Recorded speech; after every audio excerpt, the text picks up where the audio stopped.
nossa, os carros antigos eram muito melhores, os carros antigos não quebravam. O Malibu ele fica totalmente destruído. Você praticamente não vê mais o carro. E é tanta eletrônica embarcada que às vezes um sensor pode alterar o funcionamento de todo o veículo. E leva muito tempo para você poder descobrir isso. Fala aí pessoal, tudo bem com vocês? Bom galera, com certeza vocês já devem ter ouvido por aí frases do tipo: nossa, os carros antigos eram muito melhores, os carros antigos não quebravam, os carros antigos eram indestrutíveis, hoje é tudo feito de plástico, nada presta, nada funciona. Pois é, provavelmente você não é o único que pode já ter pensado ou visto isso por aí. Mas será que essa frase é realmente verdade? Será que os carros antigos eram de fato os carros que não quebravam, carros altamente confiáveis, e aí os carros de hoje realmente não prestam, são todos frágeis, são todos de plástico, são todos ruins mesmo? A gente vai comparar um pouquinho de informação, vai dar uma analisada em alguns dados, vai ver algumas informações sobre órgãos reguladores, órgãos de segurança, para ver se essa frase é realmente isso aí que fala. E já adianto para vocês, a coisa não é bem por aí não. Mas antes, ainda não é inscrito? Então se inscreva no canal da CVM Auto, considere deixar seu like se você gostar desse vídeo. Ainda não segue a gente no Instagram? Então siga a gente também no @cvm.auto que está aparecendo aqui. E sem mais delongas, bora pro vídeo.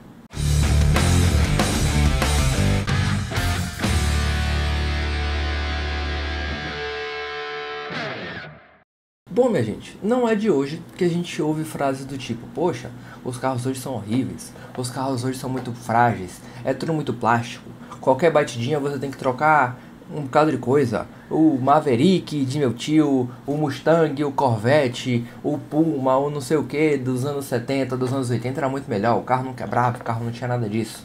Então, criou-se muito essa cultura de que os carros antigos eram muito bons.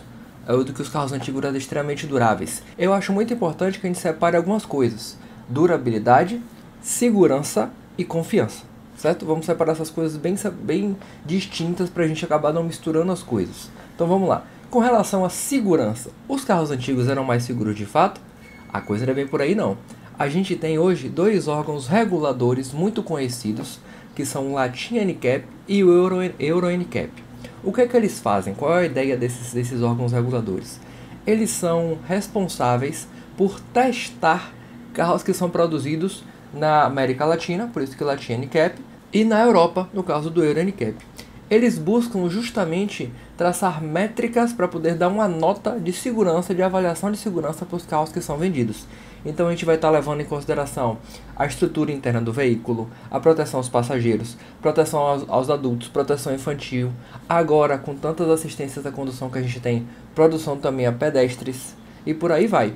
Então, quando um carro ele é testado, tudo isso é levado em consideração. Eles pegam carros prontos e simulam vários cenários de colisão acontecendo: colisão lateral, colisão frontal parcial, em choques lateralizados, choques traseiros, para a gente ver justamente como é que o veículo se comporta. E a gente já teve muitos veículos que são vendidos aqui, tanto com notas zeradas, quanto com notas máximas, com notas de 5 estrelas, certo? Então, quando a gente vai para a segurança, é isso que a gente tem que pensar: em caso de algum tipo de colisão, o veículo que eu tô, ele vai me suprir, ele vai me proteger, ele vai tentar me manter protegido o melhor possível? E eu já convido a vocês para dar uma olhadinha no vídeo que está aparecendo aí para vocês na tela. É um vídeo entre um Chevrolet Malibu de 2009 e um Chevrolet Bel Air de 1959. Estamos falando justamente de carros da mesma fabricante, cada GM. E aí reparem o seguinte: olha esse choque dianteiro, essa colisão dianteira, o que acontece? O Malibu ele fica totalmente destruído. Você praticamente não vê mais o carro. A cabine ela é toda engolida pelo choque da colisão. A roda, para você ter noção, a roda do Malibu chega a entrar na cabine. De tanto que a cabine ela não era reforçada, a estrutura dela era muito mais fragilizada. E aí você vê, quando você olha essa colisão, me diz, o carro antigo realmente era mais seguro do que um carro novo, dos carros mais atuais? Será que é isso mesmo? E aí vamos lá. Quando a gente fala de durabilidade, já estamos falando de outra questão, outra situação. O que muita gente alega é que, por exemplo, poxa, eu fiz uma batidinha leve, eu já vou ter que trocar um para-choque. Os acabamentos hoje são muito mais simplificados. Tudo hoje é plástico, se eu quebrar um grampo plástico, acabou, vou ter que trocar uma guia, vou ter que fazer uma coisa muito maior do que antigamente, que era só uma lata de metal. Em parte, esse comentário está certo. O que é que eu quero dizer? Os carros antigamente eram todos feitos de metal. Então, puramente, inclusive para-choque dianteiro e traseiro, o que hoje é praticamente impossível da gente conseguir ver. Os para-choques dos carros atuais, eles são sempre de plástico. Por que isso? O carro antigo, de fato, quando você tinha uma colisão, o metal entortava e você conseguia desamassar essa parte que foi agredida dessa colisão, e ele voltaria para o lugar. Obviamente você poderia passar por um processo de funilaria, você colocar uma massa, uma tinta, alguma coisa nessa linha para poder arrumar, mas ele seria só um processo comum de desamassar. Os carros hoje em dia, principalmente colisão frontal e lateral, eles são feitos de plástico para-choque. Então, o plástico ele tem memória. O que acontece? Se você vai bater, o plástico ele deforma até um certo ponto e depois daquilo não tem como, ele quebra. E aí você vai ficar com a parte quebrada, pode ser inclusive que o encaixe dele permaneça como era, só que está trincado, está rachado. Não tem como você desamassar aquilo ali. Já existem hoje soluções de solda plástica que o pessoal utiliza, mas fora isso você vai acabar tendo mesmo que trocar um para-choque, ou seja ele dianteiro ou seja traseiro, dependendo de como foi a colisão. Então, de fato, a gente acaba tendo essa impressão. Só de eu tirar, desmontar e montar meu para-choque 2, 3 vezes, ele ficou desnivelado. Porque existe, por exemplo, uma guia que ela vai nos para-choques para você poder encaixar ela corretamente. E esses encaixes, de fato, são todos plásticos e a gente tem que ter muito cuidado para poder manusear eles. E aí vale para encaixes de porta, encaixes de acabamento, por exemplo, de painel. Se ele realmente quebrar, não tem muito que a gente poder fazer, porque a indústria ela vai tentando se modernizar, ao mesmo tempo que ela vai tentando baratear custo. E uma forma que ela consegue fazer isso é justamente colocando toda essa parte plástica mais, né? Todos esses encaixes plásticos, esses acabamentos em plástico, tampões, ou seja lá o que for de estrutura de plástico. A gente vê isso muito, por exemplo, nos carros da Volks. Os carros da Volks que são vendidos lá fora, eles têm um primor de acabamento absurdo, muito grande, muito grande. Se você teve a oportunidade de dirigir qualquer carro que seja da Volks, que ele é importado, né, que não tem fabricação nacional, você pode ter visto justamente esse primor, essa qualidade no acabamento, tudo com toque macio, tecido, encaixes muito bem feitos, sem rebarba. E os carros que são produzidos aqui, infelizmente, eles têm uma qualidade de acabamento muito menor, incrivelmente menor. Ele é produzido aqui para tentar justamente para poder baratear o custo de produção. E aí, quando você tenta baratear, muita coisa, infelizmente, vai acabar sendo cortada e não tem muito por onde a gente ir. E aí a gente entra também no terceiro fator importante, que é o seguinte: mas os carros de hoje não são confiáveis. O meu Opala 6 canecos eu conseguia dirigir ele 50 mil km sem precisar fazer uma revisão. Hoje um carro não aceita nem uma retífica, um carro não aceita nada. E aí, mais uma vez, a gente tem normas de emissão de poluentes pelos veículos. O que é que isso quer dizer? Cada vez mais as políticas de emissão de poluentes elas vão apertando o cerco para os carros eles ficarem cada vez menos poluentes. Isso força as montadoras a desenvolverem motores cada vez mais tecnológicos e cada vez mais dentro de um limite operacional, porque eu acredito que vai ter um certo tempo que já não vai ter mais o que a gente possa fazer para poder diminuir essa emissão de poluentes. Por isso que a gente está vendo muito carro híbrido e principalmente híbrido leve, sistema start-stop. O start-stop ele não é feito para economia de combustível necessariamente, ele é feito para poder ajudar no sistema de emissões. E um efeito colateral disso acaba sendo um consumo, uma redução de consumo bem simples, mas não deixa de ser uma propaganda para a própria montadora. E aí o que acontece? Carros antigos, poxa, às vezes você levava 2, 3 trocas de óleo, principalmente carros japoneses aí, Honda e Toyota da vida, você conseguia dar um certo desaforo para o carro, no sentido de manutenção, que ele ainda iria continuar funcionando por bastante tempo. Os carros hoje, eles têm tanta tecnologia embarcada, sensores para tudo que é lado, o processo de construção, blocos de cabeçote em alumínio. Então é tanta coisa que você vai colocando no carro que de fato, quanto mais componente você tem, mais coisas você também tem para poder causar defeito. E é tanta eletrônica embarcada que às vezes um sensor pode alterar o funcionamento de todo o veículo e leva muito tempo para você poder descobrir isso.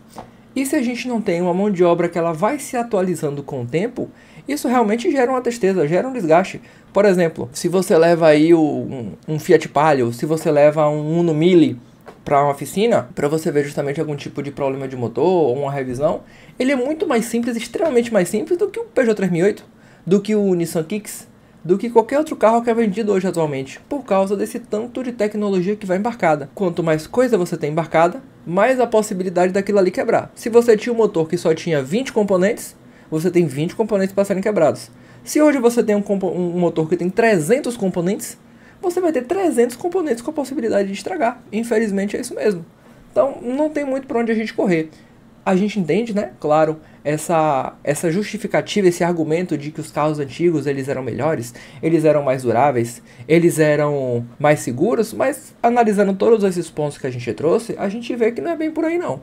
Segurança, a gente tem processos de fabricação hoje muito melhores, chapas de construção melhores, proteção da gaiola, né, da cabine muito melhor, tecnologia embarcada que vem junto com isso, também ao mesmo tempo que vai deixando os carros cada vez mais seguros. A parte, como a gente falou, de durabilidade, tem essas questões que a gente tem que levar em consideração, a gente não pode deixar.